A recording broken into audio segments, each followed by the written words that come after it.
Sa ishte vështirë në kohën e komunizmit të jesh klerik fetar? Po, ka qenë një sfidë e jashtëzakonshme. Unë jam përcaktuar për thirrjen time meshtarake pikërisht në kohën e komunizmit. Sigurisht se komunizmi dhe ateizmi, këtu duhet të dallojmë dy elemente. Komunizmi ka qenë një sistem politik, i cili fatbarësisht e ka përfshi vetëm një pjesë të asaj çka është mesdheu dhe çka është Evropa lindore, kurse ateizmi është një ideologji e cila ju ka bashkangjit komunizmit dhe si e tillë e ka krijuar një binom. Komunizmi dhe ateizmi kanë qenë si vëlla e motër, apo kanë qenë si bineq. E ti kthehem tash asaj. Mu me kujtohet fort mirë kur në botën e jashtme, në varë, në rrugë, në shkollë, gjithë kemi qenë spaku indiferent. Mës të thamë se kemi qenë ateista, sepse nuk është lejuar asnjë përcaktim fetar.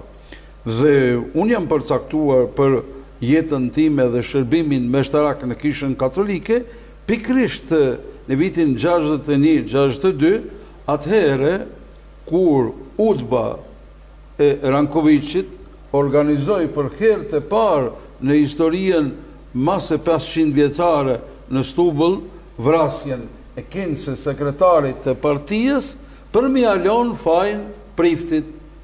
Se kinse ai ka thënë në rrëfim nëse nuk e vretni sekretarin. Aq më tepër sekretari ishte kushëriri i parë i Priftit, Don Dominik Ramaj, apo siç e qunim ne Don Dede Ramaj.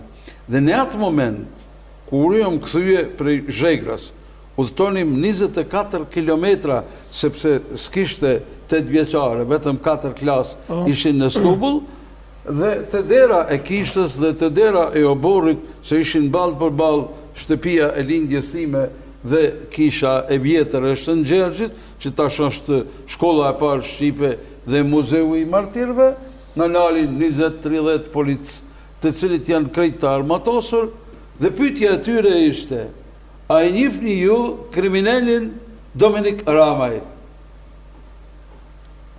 Se ata pa e marrë, veç e kishin cilësue si kriminal, edhe kishin organizue vrasjen e krejt në prizmën e asaj, ta burgosin Priftin, ta ndalin ndërtimin e shkollës, ta terrorizojnë popullin. Prandaj, në këto rrethana, t'jesh besimtar dhe të përcaktohesh për një shërbim si kur është jeta meshtarake, sigurisht se nuk ka qenë as gjë e lehtë, as gjë e rëndop. Por, për mua ishte një sfidë, dhe në atë moment kur e kam pa si kriminal të lidhur me dur mrapa shpinës, dhe kur e kam pa me sa e sa polic të përcjellur, të armatosur, secili mazisen janë i tjetrin, atëherë kur ka kaluar shikimi i tij, si të mbe kishte pyet, unë po shkoj në burg. E kush do të mbes tash ta kryen shërbimin dhe flijimin për popull dhe për fshatin, apo që të themi ne bashkësien, për familjen e Stubullës. Dhe në atë moment, me kujtohet fort mirë, unë kam marrë në gjuj dhe këtë lutje ja kam bërë Zotit. Nëse ti, o Zot, me të thret, me do dhe me pranon, unë jam i gatshëm të flijohem për ty dhe për popullin tim. Bravo.